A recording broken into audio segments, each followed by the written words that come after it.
भारत के दोनों तरफ सी बेसिन है, एक तरफ बंगाल की खाड़ी तो दूसरी तरफ अरब सागर। और इसी वजह से भारत और इसके अलावा उत्तर भारत के पर्वतीय क्षेत्र हैं, जिनके कारण भारत में पूरा का पूरा मौसम गवर्न होता है, संचालित होता है। इस समय फिर से बंगाल की खाड़ी यानी पूर्वी सी बेसिन जो भारत का है वो एक्टिव हो चुका है। यहाँ पर अंडमान सागर के मध्य क्षेत्रों पर एक नया साइक्लोनिक सर्कुलेशन फॉर्म हो गया है और इसके अगले 48 घंटों में लो प्रेशर एरिया में तब्दील होने की संभावना है। यानी यहां पर कम दबाव का क्षेत्र बन जाएगा। कम दबाव का क्षेत्र मध्य क्षेत्रों में बनने के बाद भारत का पूर्वी तटीय क्षेत्र और पूर्वोत्तर क्षेत्र में जो पूर्वोत्तर क्षेत्र के जो राज्य हैं, इन भागों पर असर इसका दिखना शुरू हो जाएगा। फिलहाल जो सिस्टम लो प्रेशर के रूप में अरब सागर में पहुंचा है, ये धीरे धीरे कमज़ोर तो हो रहा है, लेकिन इसके कारण जो निरंतरता बनी हुई थी मध्य और दक्षिण भारत के राज्यों पर और साथ ही साथ कुछ उत्तर के क्षेत्रों में भी आप देख सकते हैं, राजस्थान और आसपास के भागों पर थोड़े बहुत बादल दिखाई पड़ रहे हैं। ये बादल अभी बन रहे हैं।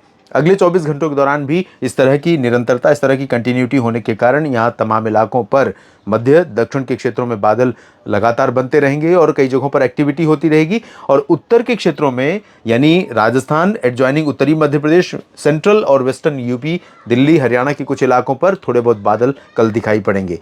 इन सभी परिस्थितियों में क्या कुछ परिवर्तन होगा अगले 24 घंटों में मौसम में, आइए जानते हैं नेशनल वेदर बुलेटिन में। ये वीडियो आप देख रहे हैं मौसम तक चैनल यूट्यूब और मौसम तक फेसबुक पेज पर। मैं हूं देवेंद्र त्रिपाठी। आइए जानते हैं अगले 24 घंटों के मौसम का हाल। तो यहाँ पर इस मॉडल में देख सकते हैं आधे से ज़्यादा हिंदुस्तान के क्षेत्र ऐसे दिखाई पड़ रहे हैं जहाँ पर बरसात ना के बराबर है, संभावित है मॉडल के हिसाब से। और इन्हीं क्षेत्रों में बरसात में अभी तक कहीं पर 80 तो कहीं पर 100% की कमी बनी हुई है। जबकि मध्य और दक्षिण क्षेत्रों में जहां पर बरसात पिछले कई दिनों से हो रही है, महाराष्ट्र में कई सब डिवीज़न ऐसे हैं, कई ज़िले तालुका ऐसे हैं जहां पर फसलों को बड़े पैमाने पर नुकसान भी पहुंचा है। बीते दिनों में हुई बरसात और तेज़ हवाओं के कारण बागवानी की फसलों को नुकसान पहुंचा है और इसके लिए खुद महाराष्ट्र के मुख्यमंत्री ने असेसमेंट करने और किसानों को उसका मुआवजा देने के लिए एक विशेष योजना का ऐलान भी किया है, कुछ योजना का। अब ये आपको कितना यहाँ पर लाभ मिलता है, स्थानीय जो अधिकारी या रिस्पॉन्सिबल एजेंसीज़ हैं वो किस तरह से काम करती हैं, इस पर आपको नज़र रखनी होगी। तो नुकसान यहाँ पर हुआ है क्योंकि बरसात ज़्यादा हुई है, औसत से अधिक, लेकिन कई जगहों पर बरसात नहीं हुई। और संयोग ये है कि जब मानसून ने वापसी शुरू की थी उत्तर भारत के पश्चिमी क्षेत्रों से, राजस्थान और पंजाब हरियाणा से, तब से लेकर के तमाम उत्तरी और मध्य क्षेत्रों में और पूर्वी क्षेत्रों में बारिश बंद है। और बारिश अगर कहीं पर हो रही तो यहाँ पर इसलिए हो रही है क्योंकि बंगाल की खाड़ी एक्टिव है और जो यहाँ से सिस्टम उठ रहे हैं वो ऊपर की तरफ नहीं जा पा रहे हैं। जो वर्तमान सिस्टम है इसके आगे बढ़ने की संभावना ज़रूर है, लेकिन अभी इसका ट्रैक क्लियर नहीं है कि ये नीचे की तरफ से आगे बढ़ेगा या ओडिशा और छत्तीसगढ़ से होकर जाएगा या फिर गंगीय पश्चिम बंगाल और बिहार झारखंड की तरफ आगे बढ़ेगा। जहाँ पर भी जाएगा ये कई राज्यों पर बारिश देगा, लेकिन अभी इसके ट्रैक और इसकी इंटेंसिटी की जो स्थिति है उसके बारे में प्रेडिक्ट करना ठीक नहीं है। 2 दिन में स्थिति और स्पष्ट हो जाएगी।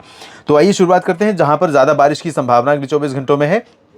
दक्षिण में तमिलनाडु और कर्नाटक 2 राज्य ऐसे हैं, साथ ही साथ आंध्र प्रदेश का रायलसीमा रीजन जहां पर मध्यम से भारी वर्षा अगले 24 घंटों में दर्ज की जा सकती है। तमिलनाडु में सेलम, वेल्लोर, कोयम्बटूर तक और तिरुचिरापल्ली, चेन्नई, पुदुचेरी और पंबन, कडलूर, तंजावुर, इन तमाम इलाकों में मध्यम से तेज़ वर्षा होने की संभावना है। कन्याकुमारी और मदुरई समेत निचले इलाके जो हैं यहाँ पर इंटेंसिटी थोड़ा कम रहेगी। और इसी तरह से अगर हम केरल की बात करें तो केरल के तमाम हिस्सों में बारिश काफ़ी दिनों से कम हो रही है। लक्षद्वीप में भी बारिश की संभावनाएं बहुत कम है, लेकिन केरल और तमिलनाडु के सीमावर्ती जिलों में जो केरल के क्षेत्र हैं इन भागों में वर्षा हो सकती है। ऊपर की तरफ कर्नाटक के रीजन में, कर्नाटक में बेंगलुरु, मैसूरू, हसन, चित्रदुर्गा, बेल्लारी, गडक समेत तमाम जगहों पर इंटीरियर पोर्शन में मध्यम से भारी वर्षा होने की संभावनाएं हैं। और इसी तरह से रायलसीमा रीजन में अनंतपुर, चित्तूर, कडलूर और आसपास के इलाकों में बारिश होने के आसार हैं। यहाँ पर कुरनूल में, कडलूर तो तमिलनाडु में है, और यहाँ पर तटीय क्षेत्र जो है आंध्र प्रदेश का, नेल्लोर और बापतला, विशाखापट्टनम, कलिंगापट्टनम समेत ये वाला जो रीजन है, यहाँ पर हल्की वर्षा कई जगहों पर रिकॉर्ड की जा सकती है। तेलंगाना में इंटेंसिटी और स्प्रेड बारिश का दोनों कम रहेगा। उत्तरी आंतरिक कर्नाटक में भी यहाँ ठीक ठाक बारिश होगी। इसके बाद मध्य मध्य भारत के भागों में स्थिति देखें तो महाराष्ट्र में विदर्भ, मराठवाड़ा, मध्य महाराष्ट्र में कई जगहों पर हल्की से मध्यम के साथ कुछ स्थानों पर तेज बौछारें गिर सकती हैं। कोंकण गोवा में बारिश में कमी रहेगी, गोवा में लेकिन कई जगहों पर बरसात हो सकती है। सिंधुदुर्ग, रत्नागिरी में भी ठीक बारिश की संभावना है और सतारा, कोल्हापुर, सोलापुर में भी बारिश के चांसेस हैं। पुणे से लेकर नासिक और नंदुरबार तथा अहमदनगर, संभाजी नगर में भी कई जगहों पर अच्छी बारिश होने के संकेत यहां पर मिल रहे हैं। अकोला, अमरावती, वर्धा, यवतमाल, नागपुर, चंद्रपुर, गढ़चिरौली, भंडारा, गोंदिया समेत विदर्भ के लगभग सभी क्षेत्रों में बादल बने रहने, रुक रुक कर कुछ स्थानों पर वर्षा होने की संभावनाएं हैं। हवाएं भी चलेंगी तो नुकसान अभी जो हुआ है उतना ही काफ़ी नहीं, अभी और भी नुकसान की आशंका यहाँ पर बनी हुई है। छत्तीसगढ़ में बारिश कम हो जाएगी, ओडिशा में भी बारिश कम हो जाएगी, लेकिन दक्षिणी जिलों में दोनों राज्यों में कई जगहों पर वर्षा हो सकती है। इंटेंसिटी भले कम रहे लेकिन बारिश की संभावनाएं बनी रहेंगी, कुछ बादल भी यहाँ पर रहेंगे।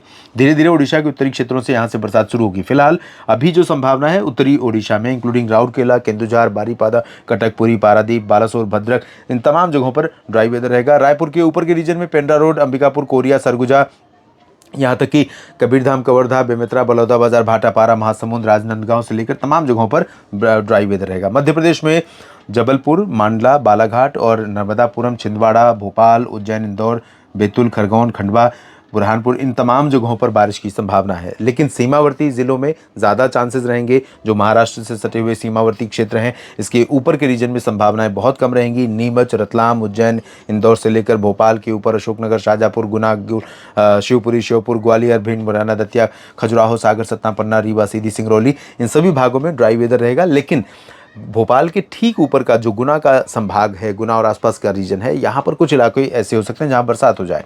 और इसी तरह से गुजरात में भी इंटेंसिटी पहले से बहुत कम हो रही है। इसके बावजूद वेरावल, भावनगर, सोमनाथ और सूरत, वलसाड़, नवसारी तथा आसपास के इलाकों में कहीं पर बूंदें पड़ सकती हैं। अहमदाबाद, वडोदरा, अरवली, महिसागर, मोडासा, मेहसाना, पाटन, कच्छ, इन भागों में ड्राई वेदर रहेगा। राजस्थान में भी शुष्क मौसम की संभावनाएं हैं, लेकिन कुछ बादल आपको भीलवाड़ा, अजमेर, जयपुर और चूरू तक, अजमेर और अलवर, सीकर, झुंझुनू, दौसा, करौली, धौलपुर, टोंक, सवाई माधोपुर, यहाँ पर कुछ बादल आपको दिखाई पड़ सकते हैं। पश्चिमी राजस्थान में शुष्क मौसम रहेगा। पंजाब, हरियाणा, दिल्ली, चंडीगढ़ में ड्राई वेदर रहेगा। उत्तर प्रदेश में लगभग सभी जगहों पर शुष्क मौसम रहेगा। हवा की दिशा भी अनिश्चित और अनियंत्रित रहेगी, जिसके कारण पोल्यूशन लेवल भी तमाम शहरों में, तमाम जगहों पर, इंडस्ट्रियल सिटीज़ जो हैं उसके आसपास के भागों में काफ़ी पोल्यूशन रहेगा। ऐसे में हम सभी को इस बात का ध्यान रखना चाहिए कि जो पोल्यूटेंट पार्टिकल्स हैं वो किन कारणों से उत्पन्न होते हैं, उन कारणों पर हमें फोकस करना चाहिए और एक इंडिविजुअल के तौर पर हमें उन पर नियंत्रण करना चाहिए। खासतौर पर जो कंस्ट्रक्शन की एक्टिविटीज़ हैं, वहाँ से उड़ने वाली डस्ट जो सड़कों के माध्यम से, वाहनों के माध्यम से एटमॉस्फेयर में घुल रही है और वो पोल्यूशन लेवल को राइज कर रही है, तो PM 2.5 यानी पार्टिकुलेट मैटर 2.5 और पार्टिकुलेट मैटर 10 दोनों एटमॉस्फेयर में बढ़ते जा रहे हैं लगातार। और ये स्थिति यहाँ पर रहने वाले लोगों के लिए काफ़ी ज़्यादा चैलेंज, चुनौती पैदा कर रही है। तो पोल्यूशन से बचना है, पोल्यूशन से संभलना है सबको, और इंडिविजुअल के तौर पर पोल्यूशन को जो बढ़ाने वाले, ट्रिगर करने वाले कॉज हैं, उन पर हमें काम करने की ज़रूरत है। उत्तराखंड, हिमाचल और जम्मू कश्मीर, गिलगित बाल्तिस्तान, मुजफ्फराबाद, लद्दाख में भी शुष्क मौसम रहेगा, बारिश नहीं होगी। और इधर बिहार, झारखंड, पश्चिम बंगाल में भी ड्राई वेदर की संभावनाएं हैं, यहाँ पर भी बारिश की उम्मीद नहीं है। पूर्वोत्तर भारत में ज़्यादातर जगहों पर शुष्क मौसम रहेगा, लेकिन नागालैंड, मणिपुर, मिजोरम में नए सिरे से बरसात के स्पेल की शुरुआत हो सकती है, क्योंकि यहाँ से नमी का फ्लो बढ़ रहा है। फिलहाल नेशनल वेदर बुलेटिन में अभी के लिए इतना ही। आप मेरे साथ यूं ही लगातार जुड़े रहिए मौसम तक चैनल और न्यूज़ मीडिया मंच के साथ यूट्यूब पर और मौसम तक फेसबुक पेज पर। आप सभी का बहुत बहुत धन्यवाद।